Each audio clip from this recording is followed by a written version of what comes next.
all, I have to start by thanking my two partners in crime in this. Jeff Bachman, University of Hawaii, helped initiate this as a concept and to get the scenario list going, and also Reed Chamberlain helped obviously organize everything, and I'm really grateful to those two gentlemen for helping get everything going. So aloha to Jeff, and hello to Reed, and thank you both. Just a couple of ground rules, everybody. We can see that there are quite a few people, and this initiated as a Western and Northwestern divisional open forum meeting, and we're really happy to have those of you from other divisions here. But as Reed put out in the email, let's try to limit the hand raising and vocal contributions to those two divisions, but please do feel free to participate in the chat. Reed has volunteered to sort of monitor the hand raising and the chat so that we can keep those parts of the contribution going. And then I just also want to frame this whole conversation around a few things. First and foremost, that our priority through all of this, of course, is student safety and faculty safety through this process. Best pedagogical practices as we look at all these various scenarios, and of course, at the top of our list, student learning outcomes and what we're actually hoping our students get out of their university experience with us. So before we launch into the very first item, I want to acknowledge our CBDNA National President, Mark Speed, who is here today. And I just want to open it up to you, Mark, if you want to start with anything, add anything before we launch in. Well, I don't want to interrupt with what you all want to talk about, because this is obviously important stuff, but I will say that we are all anxious. This is not a division issue. Certainly, this is a profession-wide issue. We are literally looking at ways to save our profession right now. We're in some uncharted territories, and we have a lot of people generating ideas. Obviously, I want to point out that Robert Ambrose is listening in. He's the chair of the newly formed COVID-19 response committee, and Barry Hauser, I see, is the chair of the athletic band committee. And so Robert and Barry and I are working closely with those two committees in particular to gather our information, see what the Brain Trust is thinking all around the profession. So I encourage you, and we're going to take notes during this meeting, obviously, but encourage you all as we move forward through this process to feel free to contact anyone on the committee, either committee, myself, whoever you need to reach out to.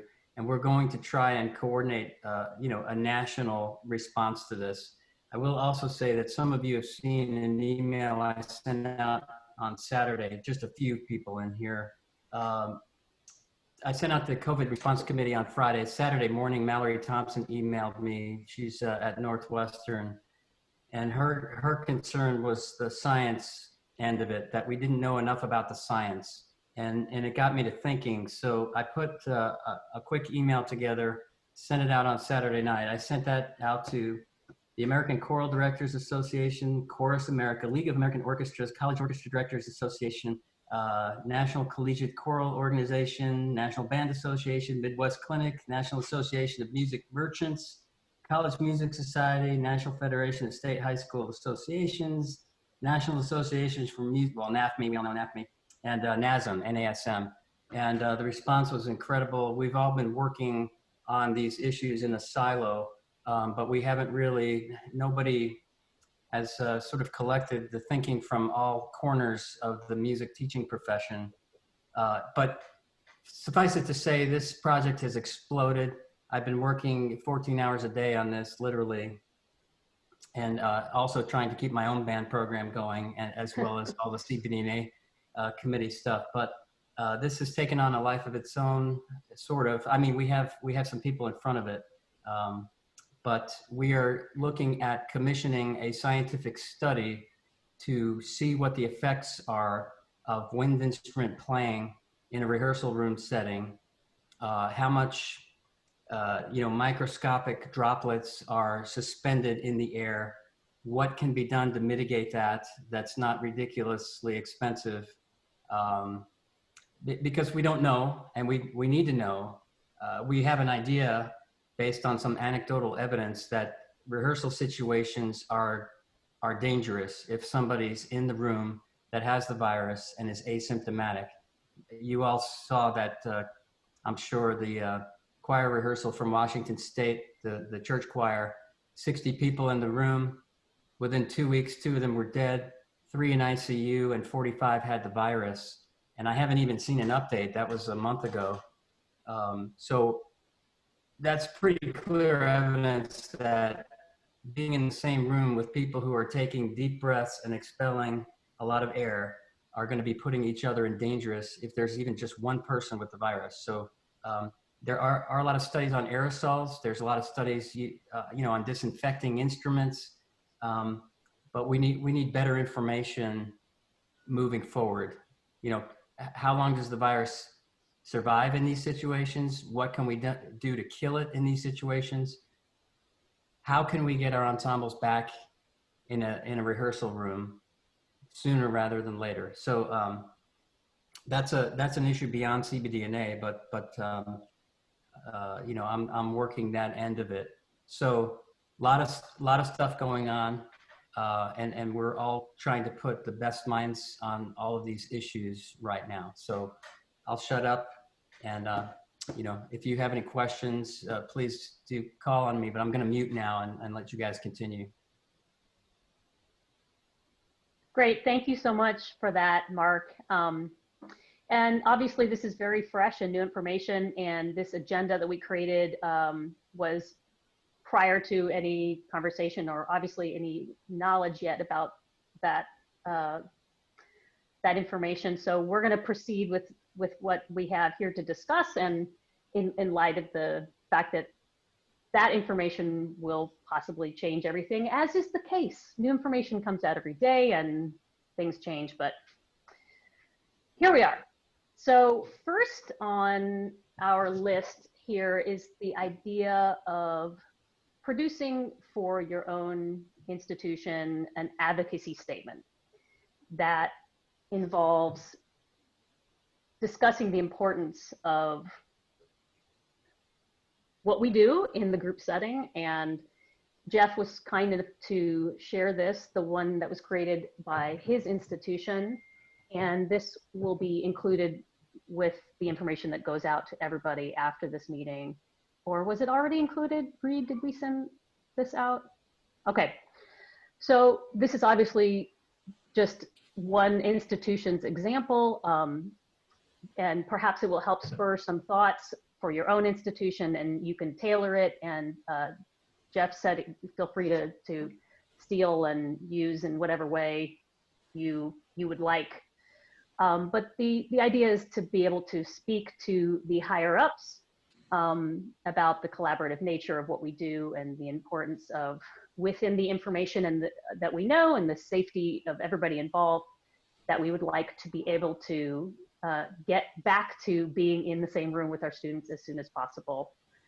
Jeff, you want to say any more about that? No, thanks. Yeah, I guess I do. I say no and then start talking. I think I sent everybody a link to this just now here on the chat, and I think that Reed sent it out as well. This is kind of our agenda for today. I'll share my screen and kind of update this as we go. This advocacy statement that we came up with is really just tailored for our UH campus. I certainly don't intend that this would be something that everybody could or should use. We tried to tailor it to the various stakeholders whom we wanted to reach out to on our own campus. Thanks, Jeff. So the idea is just to be at the ready when and if the time comes for each of us to speak to our administration about things that are best practices. I know I have already been asked for a similar not quite as much of a document, but just what are essentials, what are crucial pedagogical delivery modes for your department. I'm a department chair, those of you that don't know that. And so something to keep in mind. Okay, so next is we developed a variety of scenarios that we thought would be good to begin to discuss. The first two involve actual on-campus instruction. And the first one being, so this is the hope is that we actually do get to return to our campuses in some form in the fall, but that we would be asked to be in a limited capacity. And as Jeff, did you put that one up there yet? Sorry, I lost my screen. Okay, there we go. With course enrollment, that's limited. So 50 actually would be quite ideal and very generous, but perhaps there's only 20 or maybe even 10 in a given room. So what would we do under those circumstances? So these were some initial thoughts. And this is where if you have some ideas and you're ready to join in the conversation, you could raise your hand and Reed's gonna start watching for that. So, of course, with an advocacy statement, maybe there would be the opportunity to actually petition for special exemptions for certain courses, rehearsing by section on separate dates and times, adapting literature, specific chamber pieces. I'd love for James Smart to jump in here in a bit. He and I emailed back and forth earlier today with some of these ideas involving student compositions and arrangements for specifically for chamber groups, involving our string and vocal colleagues in this. So doing maybe some mixed chamber situations.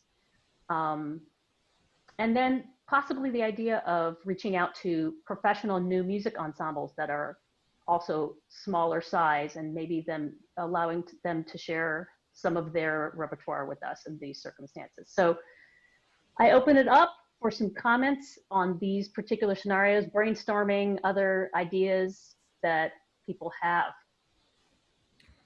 A couple things from the chat. Jason Gardner suggests perhaps the square footage of the rehearsal space would play a part in how many people are considered safe in a room at the same time.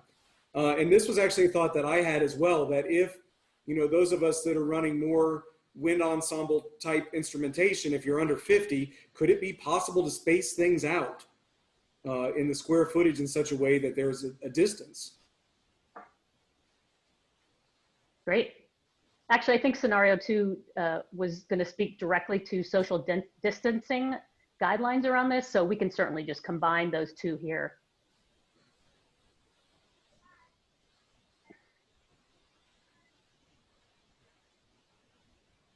James, are you out there somewhere? Yes, here. Sorry, there's probably many windows that you have to try to check for hands. Yeah. Mine's just repertoire based because I don't have the potential for changing spaces to a larger hall. We already break fire code with our normal size ensemble. So that's not an option for us. But as far as the mixed chamber stuff, I just think throughout history, you can look at certain examples where people have really dialed down the number of people involved in ensembles. And if you even look at like post-Spanish flu, post-World War I economics, and you look at other factors, but like that era, you look at Schoenberg's Society for the Music, for Private Music Performance. You look at some of the works by Hindemith and obviously Stravinsky, that there are some works for smaller forces that we could look to. Harmony music, I mean, it's functional in a different way, and that was more governed by space and the outdoorsness than by money. But just looking at more chamber repertoire, and I think we all can agree that chamber repertoire really strengthens the individual musicianship. That's why I also brought up student compositions and student arrangements. our student composers are oftentimes scrambling to try to find ad hoc ensembles. And if we really opened it up and organized the system to play their compositions, it would also give another avenue for our performers. Professional new music ensembles, we look to their repertoire just because it's also smaller forces. It's a little bit harder to pick from there because the musicianship demands are quite high for those ensembles. But there are some examples that I can think of that we could use. I also was interested in breaking down the barriers between orchestra and choir and wind ensemble because our colleagues are in the same situation here. So we shouldn't limit ourselves to when our scheduled class is, and that we could really try to open it up and maybe co-teach a bunch of mixed chamber ensemble works. You could one example of wind music and vocal music is just like the Mozart notturni for 3 voices and 4 clarinets, technically basset horns, but just exploring chamber, really blowing up our, expanding, I guess, our chamber ideas. Let's move now to Jason, whose hand is up. Thanks, James. Good. Hey, everybody. Hope you're doing okay. Kind of a follow-up on James. We've started some initial conversations with our composition colleagues to look at using the kind of the composition of a wind ensemble in helping composition students find ways to work with most likely subsets, which for a lot of students that would be a great introduction to writing for the instruments in our ensembles. I wanted to throw out maybe it's more of a question. Would there be any benefit to starting a discussion with scenario 4, kind of the doomsday discussion of online for a long time? I think anything between the normal and completely online is going to be very institution specific. But like, what happens if fall 2020, it's like the universities are on shutdown and we're online? Like, what is that? How do we create out of that? Rather than looking at it as a negative, look at it as a way for us to embrace the limitations and create things out of it. Yeah, that's a great point, Jason. And when we were planning this agenda, we knew that was going to be the topic of most interest, was sort of survival of what that's going to look like, not just student learning outcomes, but also recruiting and making sure that our students actually do come back when and if that is announced. So before we do that, let's just do a real quick read. Is there any chat line? Post you want to add? A little bit about the square footage conversation and what is safe and what isn't safe. Barry Hauser mentions that hopefully that the CBDNA study will help us understand that better, and hopefully it will be in our favor. But either way, we'll at least have something to know what's safe to go off of that's based in some sort of scientific method. Pierre's mentioned that his vocal colleagues think that 6 feet wouldn't be enough for singers. Dan Pham mentions that the commitment to on-campus in-person teaching for the fall is pretty strong at his school, and they're looking at using things like gyms and outdoor facilities, which may offer more space. So a lot of alternatives look like being presented there too. That's great. I would add to that, I have to admit, on a personal level, I'm thrilled to hear about what CBDNA is doing from Mark, because right now there's so much debate going on amongst my colleagues and a lot of conflicting information that they're citing. So I'm thrilled about this because I think it would give us something definitive that we can all use, either as a piece of advocacy or something for safety. Yeah, agreed. Jeff, let's scroll down now. Thanks everybody to scenario 4, yeah?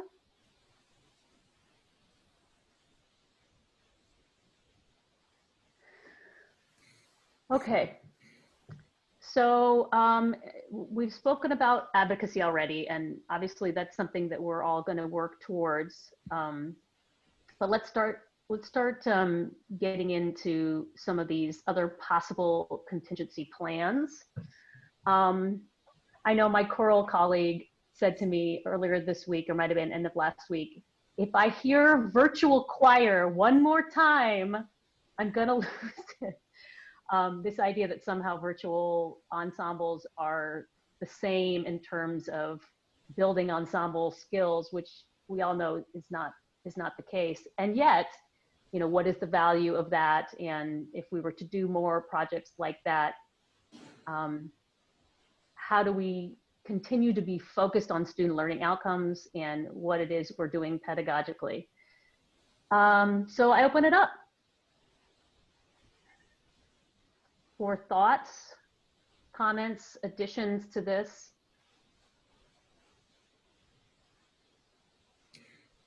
Onsby Rose mentions here that, you know, we have to think about, I'm summarizing Onsby, I hope that's okay. We have to kind of think about how the market works as well. Because for many of us, this is sort of a market-driven pursuit, whereas our students are coming to us because they choose to in an elective way. Not all of them are music majors at all of our institutions. And even at my institution, we're hearing rumblings that music majors don't want to be in ensembles if they're online, and they may forego their requirement. So I think Onsby is posing a really fair question, is not only how do we come up with instructional models, but what do we do to retain? What do we do to provide them with value in a chance when they're not required to be there, or even if they are required, they choose not to? So this is where I think it's going to be really key for us to come up with some concrete ways that we actually believe our students can learn in this capacity, and concrete skills that they are going to learn in this environment that obviously are very different than ways that we have proceeded with our educational environments previously. But if it is seen as just time filler and fluff, man, I wouldn't want to do it either. So I'm open to hearing people's thoughts on ways that we can present some learning environments and projects, etc. Chad Nicholson, jump in, man. Hi. Greeting. Welcome to my garage, where I've been the last 6 weeks, and my wife is strangely okay with it. I don't get why I have to be in here at night, though. I just came out of a meeting with my colleagues, large conducted ensemble area on campus at U of A, and something that keeps coming up is this assumption that, and I'm frustrated with it, it's the assumption that if we're online, then ensembles can't do anything. And it's really, I had to make this point firmly. You know, there was this suggestion that maybe we should just go ahead and say you can waiver your ensemble requirement for the fall, and the ensemble directors will just teach gen ed music courses online, which they would have to drag me kicking and screaming to do that over doing something that's musical. And so what we did this semester as kind of a trial project was I had the wind ensemble do the University of Arizona Wind Ensemble Guide to Future University of Arizona Wind Ensembles. And so each week I gave them a topic and prompts, and as a group, they had to address things that are ensemble specific. So yeah, there would be some crossover with their applied studios, but they got to the point where they're trying to out-creative each other. They could do memes, they could do short videos, they could do online graphics. Some of them, you know, do a very traditional kind of PowerPoint. Like one topic was sectionals. How do you run a sectional? I thought, what are the things that I don't like having to retrain every fall? What are the things that we could do to actually create something that the kids have ownership over and feel like they can have a positive influence over future wind ensembles? I said it's going to be required viewing for future wind ensembles. So we could say pitch, right? We talk about pitch. Well, what is it about ensemble pitch? What is it about when you're playing in a certain register, a certain dynamic, and a certain texture, and chamber playing versus tutti playing? And you guys have to break this down and share the things that you have learned by being in wind ensemble, so that in the future, not only do they feel like they're doing something together socially, and everybody has a voice, music major or not, because they've all been in the class, They've all learned these things. But then in the future, people can look back on this and maybe we can retain, because I have concerns about the dissolving of culture. I mean, culture is hard to build. And once you have it, you don't want to lose it because it's really hard to get back. And so it gives them that sense of continuity. Now, my colleagues were like, oh, yeah, that's a good idea. But what are we going to do next year? And I said, well, maybe, because what they're finding is they got to be a point, it was good, lots of student buy-in for what they were doing. And they were doing more traditional, watch the Berlin Philharmonic and we'll talk about it on a Zoom meeting. And then they saw a lot less buy-in and a lot less student engagement over the last couple of weeks. So maybe it's a matter of when you talk about collaborating, maybe we need to do sort of a round robin with our orchestral, vocal, jazz colleagues and sit down over the summer. I said, we've got all summer. We can come up with things that these students will walk out with something that applies to ensemble environments. If they're going to be a professional player, fine. Professional players have to be adaptable to any variety of ensemble environments and genres and styles. Maybe we could each come up with something that's not just going through the paces, because I hate busy work too. And I told the Wind Ensemble, this is not busy work because we're using it and it's going to make us better. The challenge though is to say, if you're going to involve other people in your area, in the performing ensemble area, what is it that they can buy into as well? And that, I think sometimes the onus is on us to create excitement for them as well, so they can do something creative. But I think that there's the challenge, avoiding busy work, because that makes us seem like redundancy. It makes us seem like we could do, hey, we're modular, put us over on the history of rock and roll. That's fine. I mean, I would like to think, can we be relevant to the School of Music in what our projects are? And that's my driving force in trying to come up with stuff. Yeah, a couple things. Chad, thank you so much for all of that. Reed, were you going to say something real quick? Yeah, just to go along with that, what we also have are some people suggesting some things that are actually criteria based for this, which I think is a smart approach to sort of standardize this. So Bob Ambrose says that for their ensembles, or at least in the band area at Georgia State, they've set 3 criteria. 1, they have to somehow be a part of the learning goal for the course. 2, they have to teach musicianship, or 3, they have to teach entrepreneurship, so that there's at least some level of tie-in to it sounds like, Bob, I don't want to put words in your mouth, but it sounds like there's some level of tie-in to what the original intent of the course was, rather than just patching things together. Exactly, that was the idea. To the extent possible, we want to tie all of our projects into the initial learning objectives that were in the syllabus.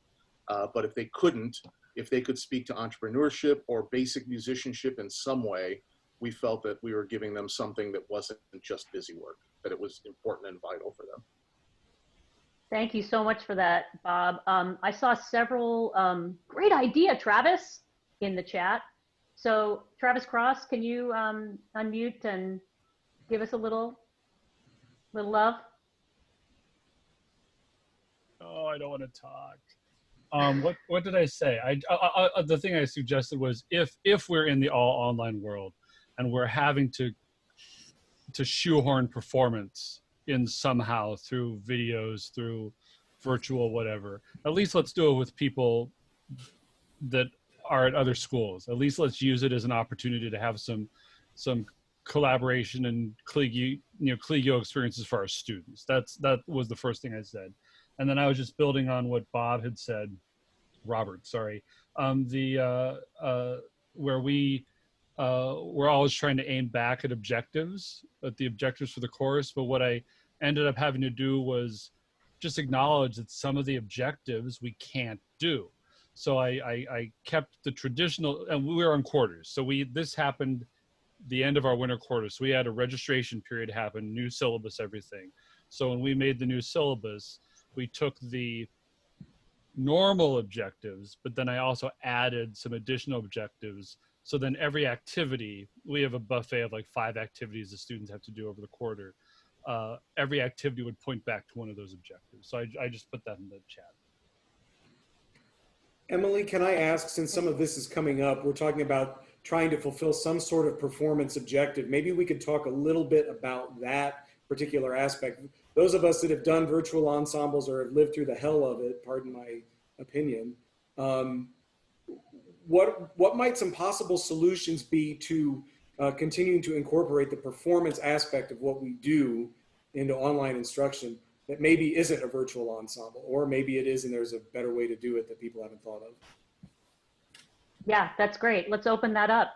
Anybody have ideas in that regard?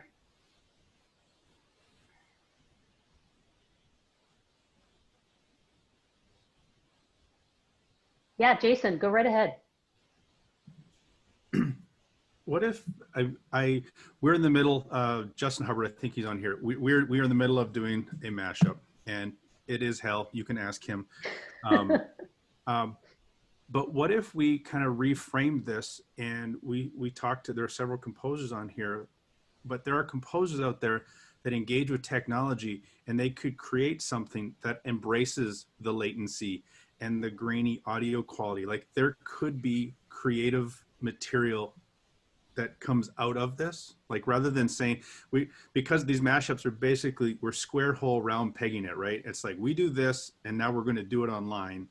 And it's possible if you have the right person who can do all of the magic in behind the scenes. But what if we embrace all of the latency and the Brady Bunch effect, and with the right structure by the right composer, something beautiful could actually materialize out of this. Something ambient, perhaps. Yeah. You know, anything with a structure that's aleatoric in nature that would take into account all of this that we're going through.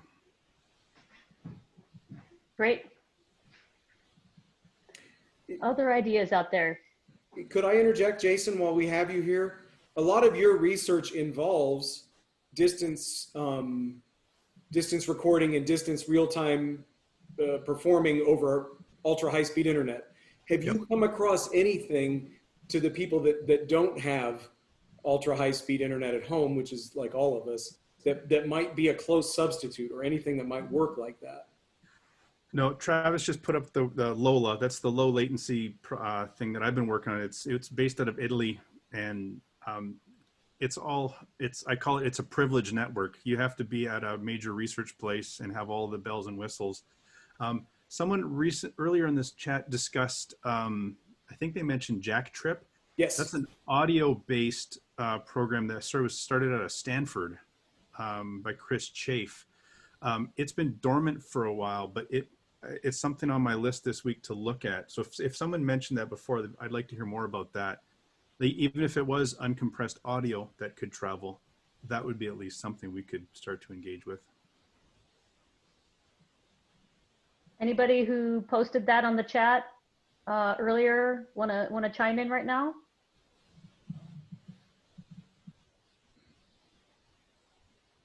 It was, where was this?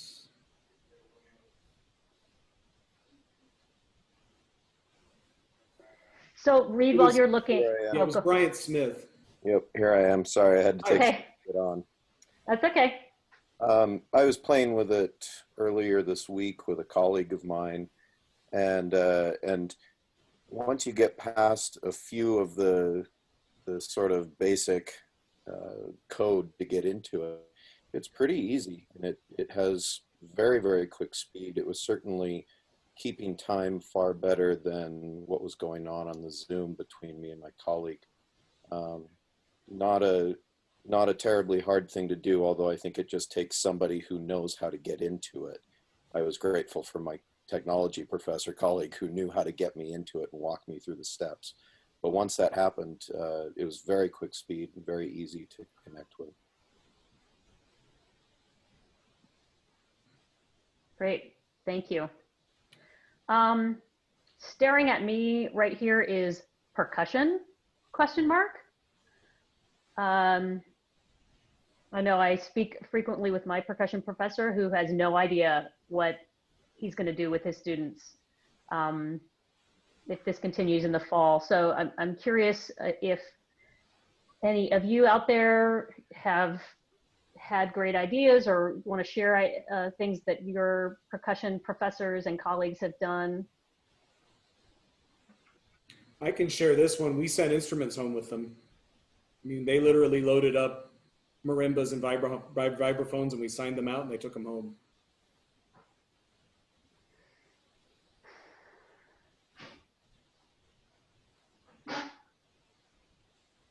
David, do you wanna speak up?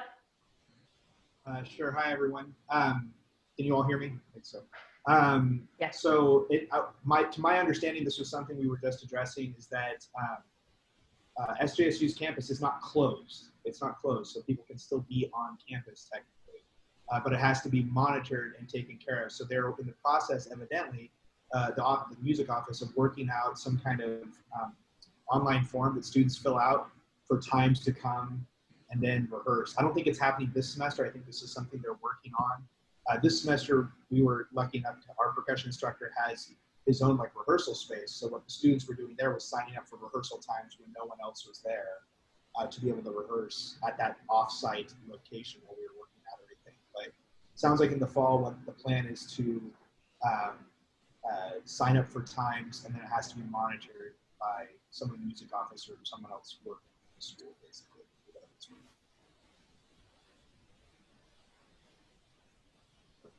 Okay, thanks, David. I have a couple things here to mention. Yeah, Along please. the composition line, because we had a conversation about new compositions being created, possibly pieces that could be recorded over distance and work better in terms of their content, aleatory, ambience, those kinds of things. And then Jeff Bachman adds to that possibilities and limitations. And these could even be performed and written and performed by the ensemble members themselves. So that could add a layer to that. Mark Speed mentions that Alan McMurray has approached Frank DeKelly about doing arrangements of his popular works in 4 parts. That might be easier to put together through a distance recording thing, or it may be possible to put together if you're using a small group rotation player pool system with in-person meetings under one of our earlier scenarios.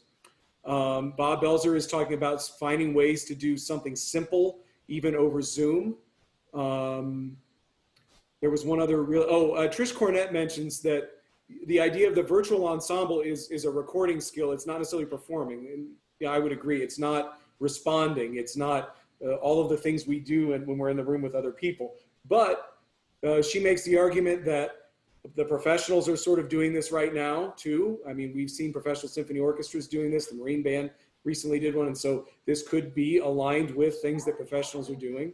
I would also add to that too, that preparing things in this way would prepare them for a lot of first round auditions, which are often tapes that are sent in. That's all I have right now. I think that's a great point, Trish and others that mentioned that. And going back to what Travis had said, if we then are putting that into our syllabus and saying this is not just something we're adding because there's something else we can do, but this is a specific student learning outcome, and here are the reasons why this is a great skill to have, and here is the skill that is utilized here that is different than in the ensemble, and it will benefit you in your future professional life. That's great. Anything else from the chat you want to bring up, Reed? Here's another really good question just posed by Angela Schroeder. It's Schroeder, right? Not Schrader. I don't want to mispronounce it. I'm sorry. She says, "What about our grad conducting students?" Would you want to jump in, Angela, a little bit on that? And I think that's a very valid thing because many of us do have graduate students too that we have to consider. Yeah, we had to cancel the one recital I had for 4 students, and so they have no performing for this past semester, and I don't anticipate that we're going to have a large ensemble in the fall, so I don't know if other people have thought about this and how we're going to create meaningful graduate conducting, let alone undergraduate conducting. That's a whole other kettle of fish I'm sure we're dealing with, but the graduate conductors particularly, how to create the right kind of environment. And I was thinking about ASU and the virtual conducting that has been done there that hasn't been with real ensembles, but what kind of technology do we need for them to have some kind of response in real time? So I'm really interested in this Lola technology, if there's a way to somehow have response to conductors, because that's the most important thing they need to learn from this. And if they don't have a large ensemble, I'm not sure what they're going to get. So I'm so glad you brought that up, Angela. I've actually been wanting to reach out to several of our colleagues who are doing virtual conducting workshops this summer, because I'm very curious how they're going to handle the one-on-one lessons in that, and what is it that those students are going to be conducting? Will it just be recordings, or anybody on this Zoom meeting that's that's hosting one of those, if you could raise your hand and let us know what you're doing with that.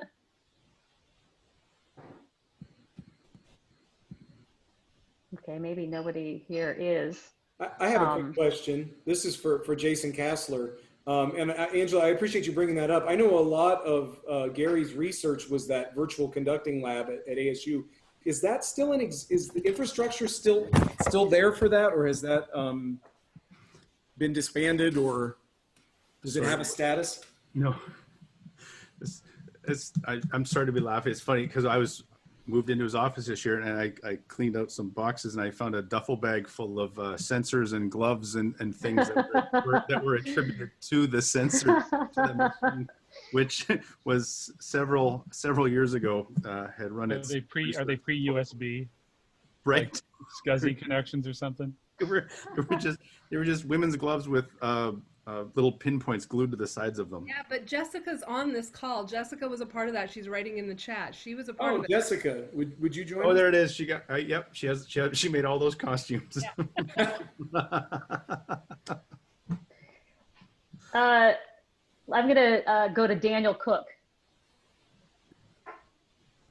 Hey everybody, this is just to speak to what we're doing for our Conductors Collegium here over virtual formatting. The basic gist of it will be the morning sessions will be lectures by all of the guests that we've invited. And the afternoons will be splitting up all the participants into 3 groups with myself, Gene Corporon, and Andy Traxel. And the format will be sort of a one-on-one session that's being observed by others, where what will be happening is mostly that the individuals will be audiating and conducting, and we'll be audiating along with them and diagnosing with a great deal of imagination, as you might if you did sort of a one-on-one lesson in your office with a graduate conductor. That'll be mostly the format of it. We might ask them to, speak or sing, or, if they have their instrument handy, maybe even demonstrate something on that. But the crux of it will be there's no real interaction because it seems anything short of being in person at a Research One university that has these, there's just not the ability to do the interaction in that way. So the best we can do is sort of diagnose ancillary opportunities of growth. That's how we're handling it, at least. Great, thank you. Thanks, Daniel. You bet. Okay, any other chat updates, Reed? Paul Cummings has a comment that if we decide we want to go back to some form of on-campus distance limited would be a great comment. It's about staggering attendance to ensembles between sections, possible modules, a modular approach to or player pool approach, maybe even to how people come in. But this kind of ties into the face-to-face scenarios. Yeah, I mean, Paul, do you want to unmute and speak more to that? Or is it just, you're just curious what other people are thinking in that regard? Yeah, it's really more of a question than anything else, but I noticed, I guess I saw a news clip with elementary teachers talking about how they're going to cope with any sort of face-to-face instruction with second and third graders wanting to hug each other. And I mean, it's impossible to keep any sort of social distancing with youngsters like that. But if we can meet face-to-face with our large ensembles, I'm wondering about, getting a pool of players and saying on one day of the week, this, pool A shows up, on the other day, pool B shows up. The elementary teachers were saying that they're talking about having certain students attend on Mondays, the other half the class comes in on Wednesdays, or they start earlier in the day with pool A, and then later in the day, pool B or C, sort of like the way kindergarten classes used to be structured. So really just a question, I'm curious what folks are doing.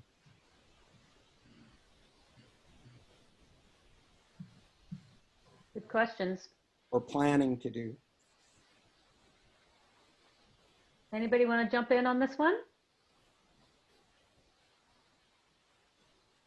This is Doug Harris. Hey, Doug. Hey, how are you? Great. I had proposed exactly that with my jazz band and to a lesser extent with the concert group to do chamber stuff. And we found out today it's shot down completely. We're not even able to offer any ensemble classes in the fall. So, I mean, I think it's a viable thing to do with a smaller group, but. And they've already made that decision. Will the university be running, but not ensembles, or what's the breakdown? Yeah, it's just there's no face-to-face except for technical. It's a community college, but the technical, like the medical things, but the technical labs will be running. But there will be no face-to-face applied or ensembles aren't even being offered. So I thought I had a great idea, but obviously the higher ups did not agree with me. Shocking. So I'd like to take a moment and go to, I think it's scenario 5, the one that, or 3, maybe the one that talks about hybrid. And I suppose this is somewhat similar, but the idea that, and I know we've started to even talk about this on my campus, that only certain rooms will be available on certain days and classes will be scheduled to come in at certain times. And so maybe we'd be allowed to be face-to-face in whatever capacity, but that it's only for 1 day a week instead of 2. And what this would mean, not just for ensembles, but we can open it up. We've been talking about conducting, not just graduate students, but also conducting class. So let's go here. Let me take a look. So what are some things we could discuss in terms of keeping it focused on our students and student learning outcomes? So let's open up this conversation with this idea of hybrid.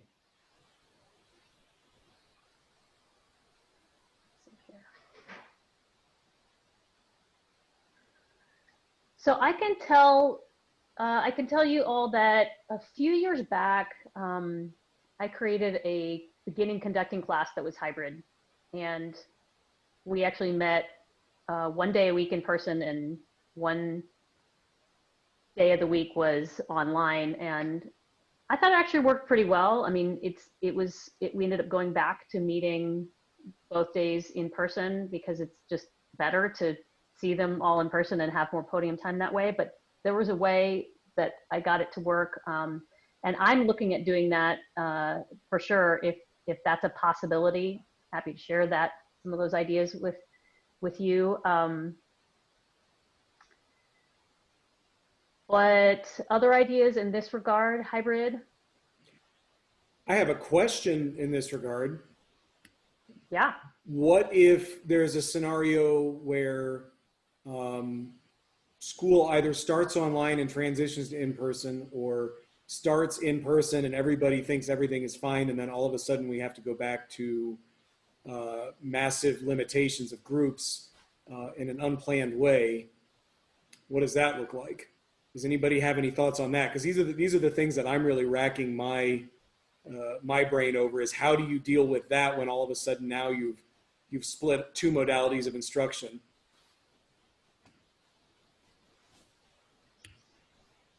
Well, hopefully it won't look like this semester. Yeah, this has been getting through it, piecemealed. Anybody want to jump in on that?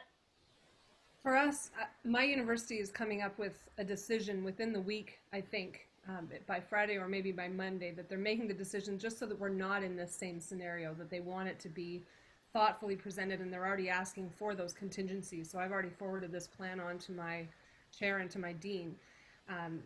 And I imagine it's going to be that they opt for online. And my fear as a mom, first of all, if the schools are open and my kids are going to school and then I'm trying to teach online, that's a whole other issue. But I'm wondering about 1 semester being online without the practical, so teaching beginning conducting in a theoretical way and then expanding it into the next semester. So I might talk about how can we maybe stretch the classes longer that we've never done before. Because if I'm not doing ensemble, then I'm going to need to up my load. I'm not teaching enough for them to pay me. That's part of it too. So I think we have to be as proactive about that as we can. I'd like to mention something. We've had two different people mention this at different times now in the chat, but this idea of a potential like honor band setup or a professional orchestra model setup where there are a couple of rehearsals over 2 days and a performance and it's over. Two separate people, Jeff just mentioned this again. We saw this earlier on. I'm not sure if I remember who mentioned it. Perhaps that's something that could be argued for.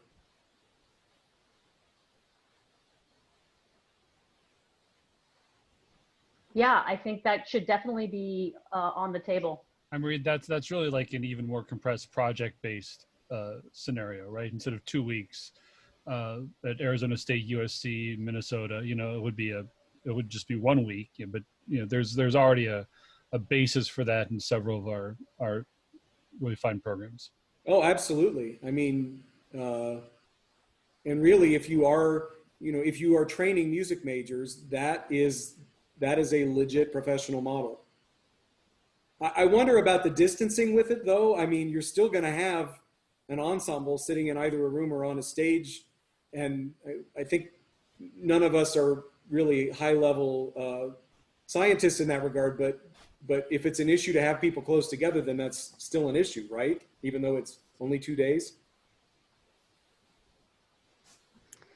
So I just read Brett his chat on there, and if nothing comes out of this meeting today other than that it's a great idea for all of us to have scenario planning, so that when our administration does come to us, that we have some contingency plans in place that are specific to each of your institutions. I think that hopefully you're all working with your colleagues to make that happen. I'd like to wrap this up pretty close to the hour mark, because I'm sure we all have other things going on. And I want to make sure we get to that last page there, Jeff, that had just other considerations, and certainly just open it up for if anybody had some additional comments or stuff beyond the ensemble. We have talked about conducting classes and conducting lessons.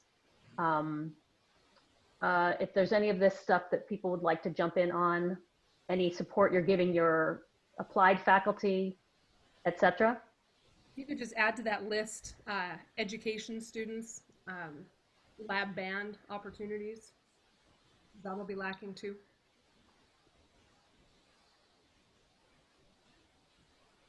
That's good.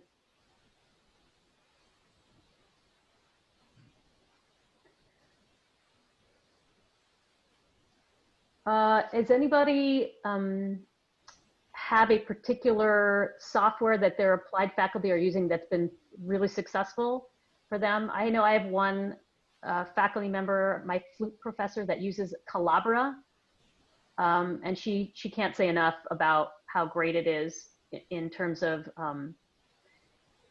students send in recordings of their practice sessions. She can comment in real time. There's all sorts of great features. Wondering if similar types of platforms could be used for things like music ed methods courses, that type of thing.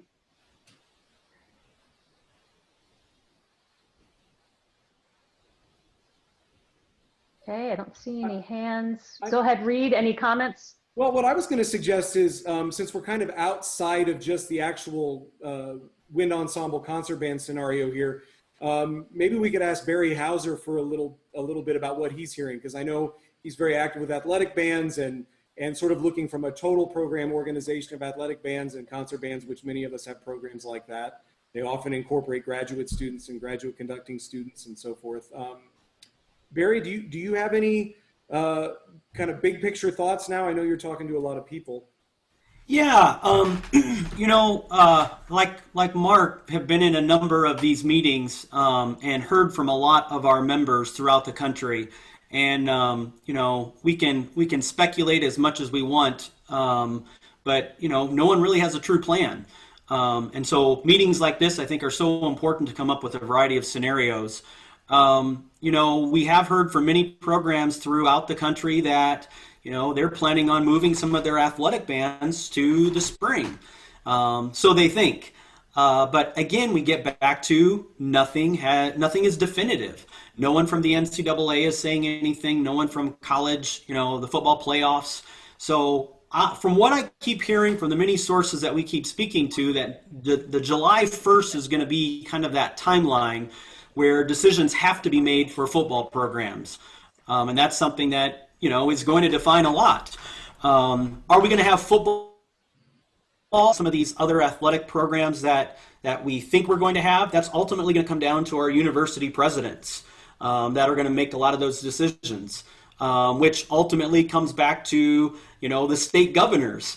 And as we know from listening to the national news, depending on what state you live in, whether you agree or not, that's just, it's a wide spectrum of responses to things. So, like all of the conversation here this evening, or this afternoon, depending on where you are, I think a lot of this is going to be based on planning for the variety of scenarios, and hopefully by the time we get to July, we're going to have a much clearer picture of what this is going to look like.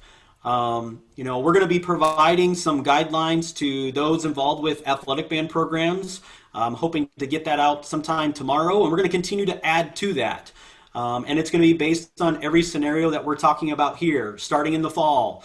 Are we going to start in October? Another scenario has been brought up that non-conference football will cease to exist and we'll start with conference play, which means we'll start late September, early October. What does that mean for band camps for a lot of folks? That means most people won't have band camps.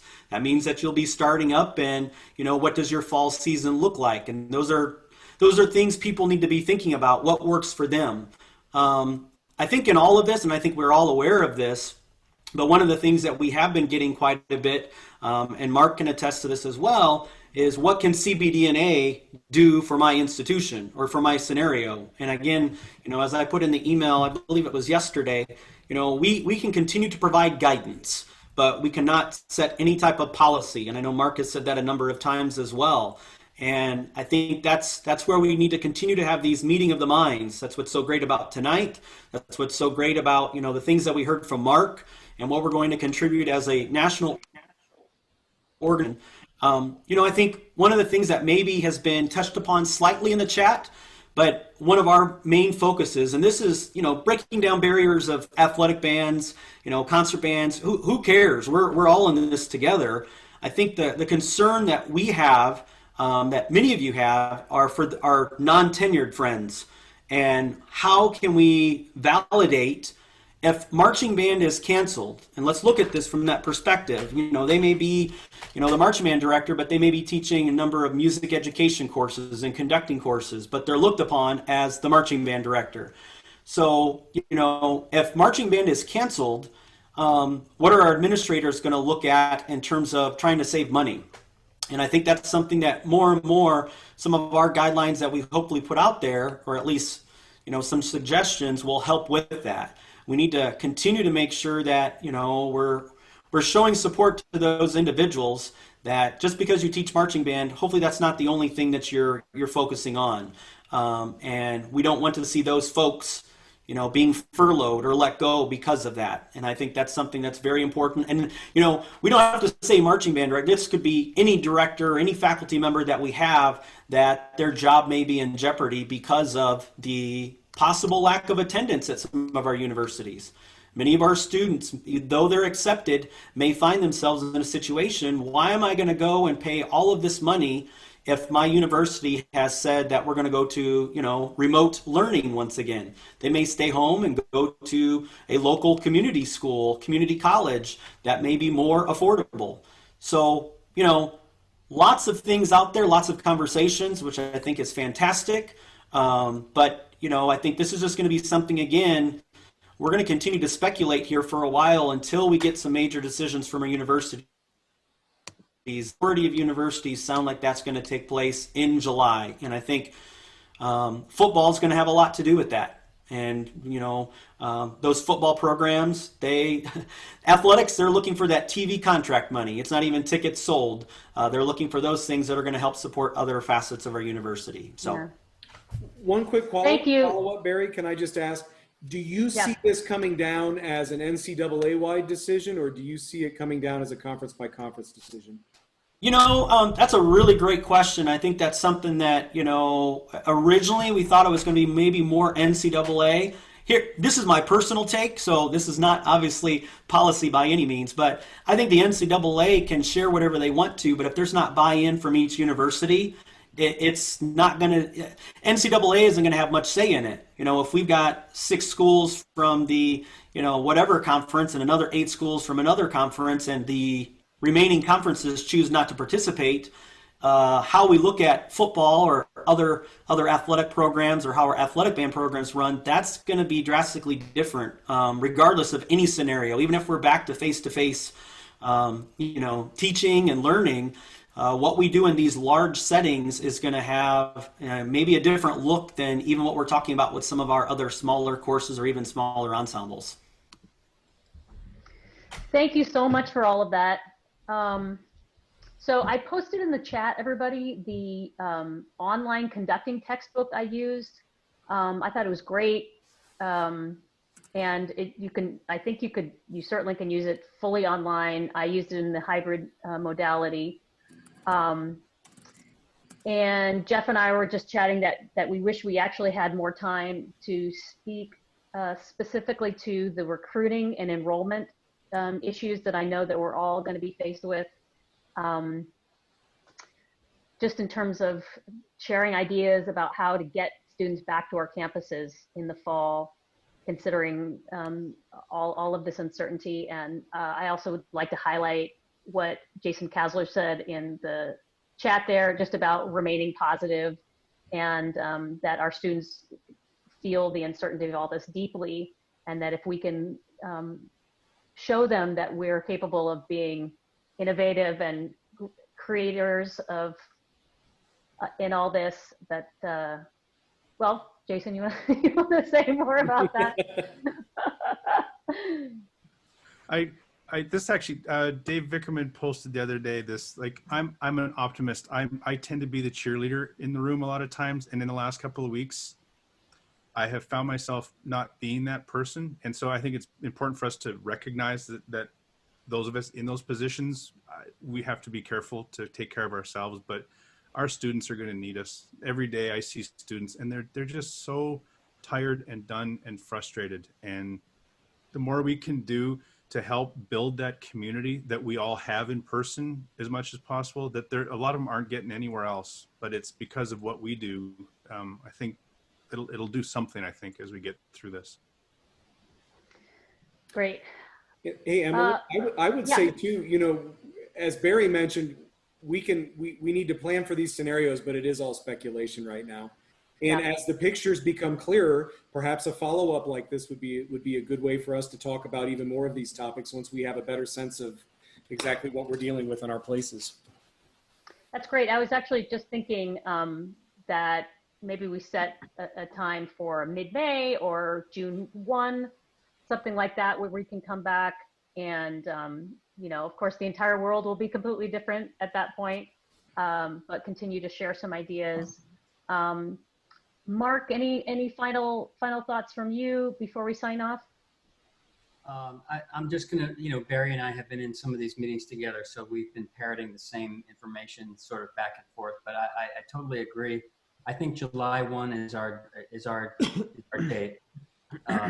That's coming from many places, and so we're 2 months away from that.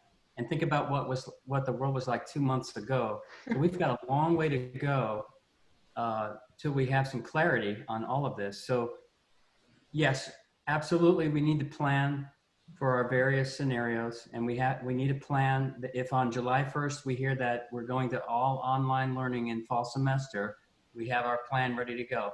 But other than that, I am full speed ahead as if we're going to have a normal band camp on August 13th. And I'm going to write my halftime shows this summer, and we're going to do our auditions. We're going to plan as if everything's a go. And our students are buying into that. You know, they're hopeful and looking to that and excited about it. And we have to just forge ahead as if nothing's going to happen.